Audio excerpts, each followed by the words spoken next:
أعوذ بالله من الشيطان الرجيم. بسم الله الرحمن الرحيم.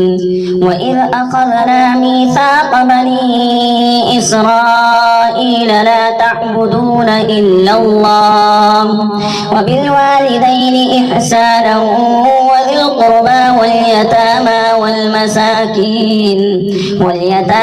والمساكين وقولوا للناس حسنا وأقيموا الصلاة وآتوا الزكاة ثم توليتم إلا قليلا منكم وأنتم معرضون.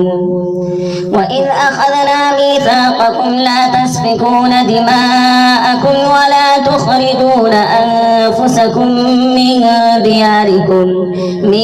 دياركم ثم أقررتم وأنتم تشهدون.